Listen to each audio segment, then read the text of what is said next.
I'm not sure how the savory Tuscan dish earned the nickname Marry Me Chicken, but it is definitely delicious enough to inspire a few I-dos.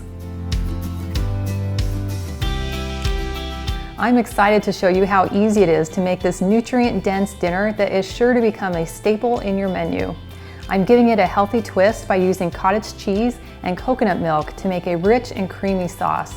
Then we're adding spinach and sun-dried tomatoes for additional nutrition and flavor. Your kitchen will smell like an Italian restaurant, and you'll feel so proud of yourself for making such an impressive dish. Once we start cooking this chicken in the pan, it goes very quickly, so it's very important that we have all of our ingredients prepped. We're going to start by making our creamy Italian sauce, and I'm going to use the chopper cup that comes with my immersion blender. And we're going to add 1 cup of coconut milk. And this is the milk that comes in a can, not the milk that comes in a carton. And then we're going to add 1/2 cup of cottage cheese, but we'll be blending down the curdled texture. Then we'll add 1 tablespoon of Italian seasoning, and then we'll add a teaspoon of chicken bouillon. And my favorite is this Better Than bouillon that comes in a jar. The hardest part is just getting it out of the teaspoon. And then we'll just put on the lid and blend it until smooth. That was able to easily and quickly blend down the curdled texture of the cottage cheese. Next, we'll want to cut down our sun-dried tomatoes. And my favorite are these kind that come in a jar. So we can just simply go in and grab about 1/4 cup of tomatoes and put them right onto our cutting board. Now we'll just take a knife and go ahead and cut these into smaller little bite-sized pieces. And they smell absolutely delicious. Then next we'll want to grate 1/2 cup of Parmesan cheese. Now you can buy your cheese already shredded, but it's going to be coated in cellulose to keep the shreds from sticking together. I prefer to shred it from a block of cheese. It's fresher, it melts better, and it's just extra delicious. And next we want to chop up 3 cloves of garlic. And I like to do this very quickly, just using my garlic press. Next, we want to measure out about 3 cups of baby spinach and then just have that handy. Next, we can prepare our chicken, and I have 2 medium to large sized chicken breasts. Now you can just leave them as is, where they're thicker on one side than the other, but I prefer to pound them out so that they are an even thickness throughout. Then it's a little bit easier to get them cooked evenly as well. And it creates even more surface area on the chicken that can soak up that delicious creamy sauce. Now I like to put them inside the plastic bag so it can contain all the chicken juice. So you can go ahead and use a chicken mallet, or in my case, a rolling pin, or any other heavy object you might have in your kitchen. This is definitely #satisfying. And then now I'll just take a pair of tongs and carefully slide the chicken out, and then I can lay it right on top of my plastic bag, which keeps my cutting board clean. And then we want to season both sides of the chicken with a little bit of pepper as well as some coarse sea salt. Go ahead and just sprinkle the salt right on top. And then we'll flip the chicken over and repeat on the other side. Now that we have all of our ingredients prepped, we can go ahead and heat up our pan. I like using my cast iron pan because it can handle really high heat, which can sear in a delicious golden brown color to the chicken.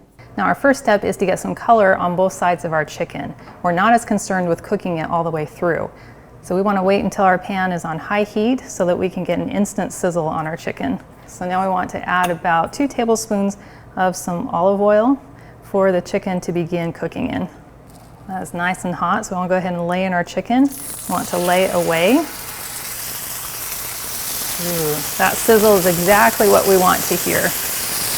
Now we want to let that chicken just sit and cook for about 3 minutes, and we don't want to touch it or move it. Well, it's been 3 minutes, so now we can go ahead and flip our chicken over.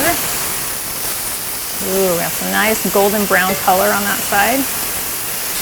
Now we'll go ahead and just let them sit and cook on this side for another 3 minutes. Well, it's been an additional 3 minutes, so now we want to go ahead and remove our chicken from our pan and just place it on a plate. Now they are not completely cooked through, but we've got some beautiful color on both sides of them. And we want to now reduce our heat down to about a high, between medium and high. And to help reduce the heat in our pan, I'm just going to pull it off of the heat for a second. Now we're going to cook down our spinach, and we're going to start by adding 2 tablespoons of butter. And we're also going to drop in all of our crushed garlic.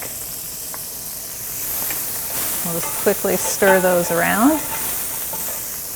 And then we can dump in our 3 cups of baby spinach leaves. And then we'll just give these a stir as they cook down. This is going to add a beautiful green color as well as a leafy green superfood to our dish. We can go ahead and add our creamy sauce. Give it a quick stir and help scrape up the drippings from the bottom of the pan. And then we want to add in our ½ cup of grated Parmesan cheese and let that melt into our sauce. Oh my goodness, I wish you could smell my kitchen right now. Now that our cheese is melted down, we can go ahead and add in our sun-dried tomatoes, adding even more beautiful color as well as vibrant flavor. And now we can bring our chicken back into our pan. And because we had such large pieces, I went ahead and cut them in half. And again, that just creates more surface area to soak in all the juicy flavor. Then we want to get a nice big spoon so we can dish that sauce right on top of the chicken. That looks amazing. Now we want to let these simmer until the internal temperature of our chicken is 165 degrees. So if we check it right now, we're at about 135. So we'll let that continue at a soft boil and then check in a couple minutes. So it's been a couple minutes. We'll go ahead and check our temperature again. We're at 165, 170. So our chicken is cooked. Go ahead and turn off the stove and remove it from the heat. Well, this is an incredible tray of Tuscan Marry Me Chicken. And we have this delicious sauce that we want to just keep basking the chicken in. Go ahead and pull one of these pieces out. You can see just how soft it is to slice. Now you can serve this over rice or pasta, but my favorite is to use spaghetti squash. It's a low-carb option and just adds one more vegetable to this entree.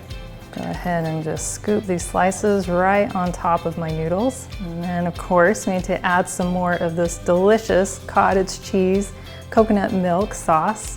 And as far as I'm concerned, you can never have too much cheese, so I'll go ahead and just finely grate some more Parmesan cheese over the top.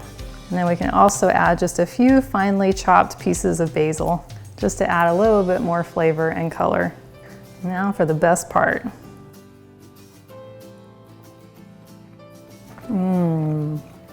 That is so delicious. I instantly get a burst of those vibrant Italian flavors coming from the sun-dried tomatoes as well as the Italian seasonings. And then I bite into that juicy chicken, which is just rich and flavorful and has the perfect amount of salt to it. And then I get the soft butteriness from the spaghetti squash, and it all just comes together in this amazing, creamy, delicious Italian bite. Now, not only is this emotionally satisfying with all these delicious classic Italian flavors, but it's also physically satisfying. And we've increased the protein and healthy fats by using the coconut milk and the cottage cheese instead of a heavy cream. Well, thank you so much for hanging out with me today in my kitchen that I feel like was transformed into an Italian villa. The smells in here are amazing. And if you'd like to see the full recipe card for this video, I've included it in the video description below. And I also invite you to like and subscribe to my channel.